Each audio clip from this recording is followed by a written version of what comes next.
Welcome to Faith Encouraged. I'm Father Barnabas. Here's today's homily. I don't know if you've ever heard of the great Russian writer Dostoevsky, but in my opinion, knowing Dostoevsky is absolutely essential to being an educated human being. I want to recommend him to you highly, and there's a book that he wrote that is frankly, they can't even decide on the name, whether it's the possessed or demons or whatever it is. They constantly are talking, everybody's talking about this story that Dostoevsky writes. And he writes this book, and it's absolutely amazing. And I won't give it away, but if you want to understand our current state of society, if you want to understand why the world is the way it is right now, I want you to read that book. The writer who was commenting on Dostoevsky's work as I was reading his article about it made this statement. He said, "This book of Dostoevsky proves beyond any shadow of a doubt this statement." Watch this.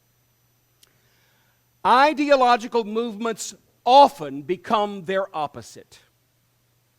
Think about that for a moment. Ideological movements, all of the revolutionary movements we've ever seen in the history of humanity have had one thing in common.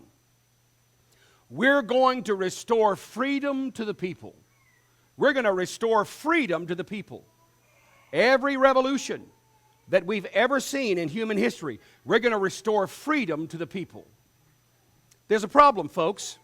Freedom requires order.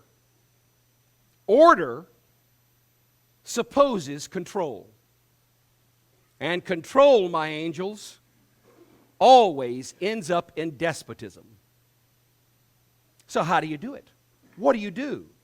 How do we protect ourselves from falling into the easy trap of ideologies that say, oh, we mean well? Goodness gracious alive, folks. The most murderous ideology of the 20th century, communism, did it all in the name of the working class people. We're hearing now all kinds of talk about we're going to return power to the working class. All of these wonderful good intentions, and yet every one of these movements left to themselves become despotic. They become tyrannical and controlling. Moms and dads, don't worry. If you got to go, that's okay. Don't worry about it. For heaven's sake, if you don't hear crying, your church is dying. So glory to God. I know, baby. God bless your heart. The tyranny of parents. See what I mean? Freedom requires control. That was a great... I need to pay that guy. Anyway.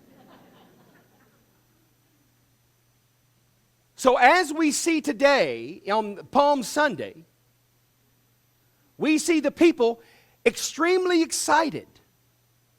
And Jesus is coming in to the city of Jerusalem, and he's going to spend his last week of life in the city of Jerusalem. And the first part of the week, he's the great hero. In fact, the people, as they are putting palm branches down on the ground, as they're laying their cloaks on the ground so that his donkey doesn't touch the ground when it walks on the ground, they're crying out a phrase that sends a shiver of terror down the spine of every one of the religious bureaucrats in the temple.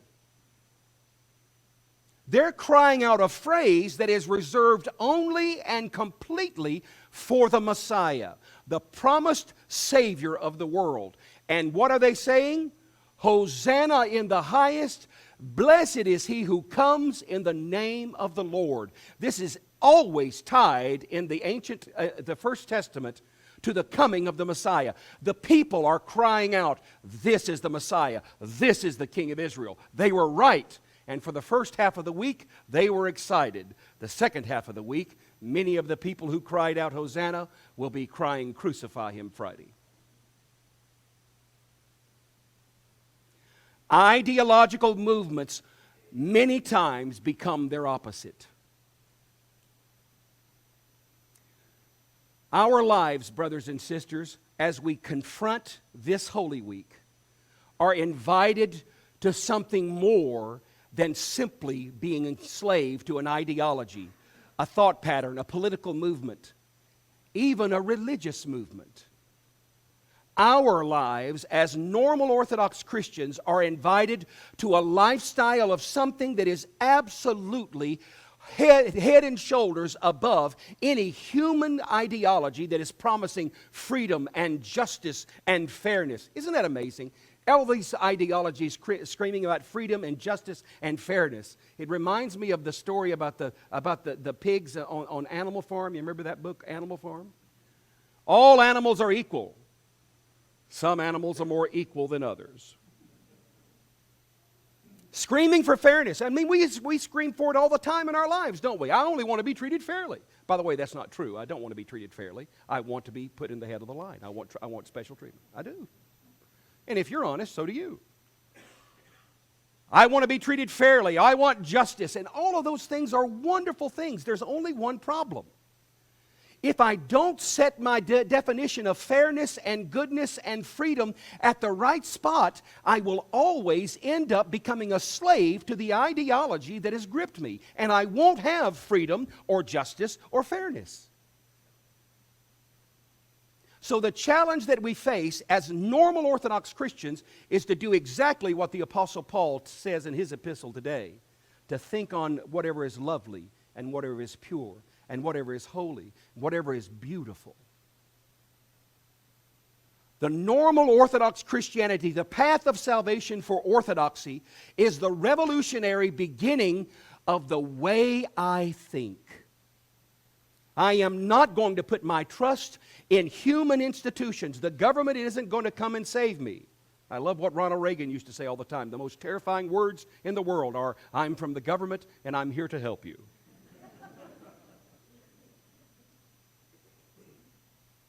The government isn't going to save us, folks, no matter how bad the current state of American politics is. And American politics, folks, politics has become the new religion. It's become the new religion of Americans. And you can see it because we've got outcasts and we've got heretics and goodness, they're ready to burn. Did you know that there is a party in this country who over 50% of the people in that party are now saying it's okay to kill the president? It rocked me back on my heels. When that gets to that spot, you have a religion. You don't have a politics. That's a religion. The reality is, brothers and sisters, that every human endeavor, every human confidence, whether it's in your politics or your education or your ethnicity or your bank account or whatever you are basing the piece of your life on, unless it's set on Jesus Christ, your life is going to be turned differently than the world is going to go. And you're going to be challenged to change the way you think in Orthodox Christianity. Whatever is beautiful, whatever is good, whatever is holy, whatever is perfect. Think on these things as we approach Holy Week. As we walk with Christ on His last days of life before He goes to the cross. As we see what He does for our salvation. Brothers and sisters, I'm asking you, I'm begging you, stop trusting in anything smaller than Christ. Stop trusting in your medicine. Stop trusting in your bank account. Stop trusting in your nostalgia. Stop trusting in your politics. Stop trusting in anything smaller than Jesus Christ.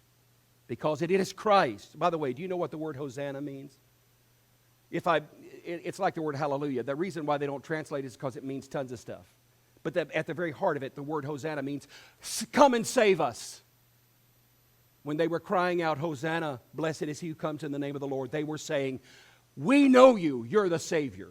Unfortunately, the pressure of the world had them changing their tune towards the end of the week, and it'll happen to us if our confidence is in anything smaller than Jesus Christ. Jesus Christ is the Savior. Jesus Christ is the only true lover of mankind. Jesus Christ and being in communion with Jesus Christ is the only normal orthodox thing a person can do. And on this Holy Week, I challenge you, set your minds on things of Christ, whatever is beautiful, whatever is true, whatever is holy, whatever is perfect. Think on these things and stop depending on anything smaller than Jesus. In the name of the Father, Son, and Holy Spirit. Amen. Thanks for watching. If this ministry helps you, please like, subscribe, and share this video. It makes a huge difference.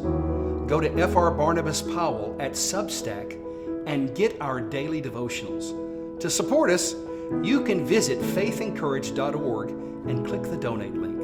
You can also reach me by email at frbarnabas@faithencourage.org. God bless you, and remember to seek Christ above all else.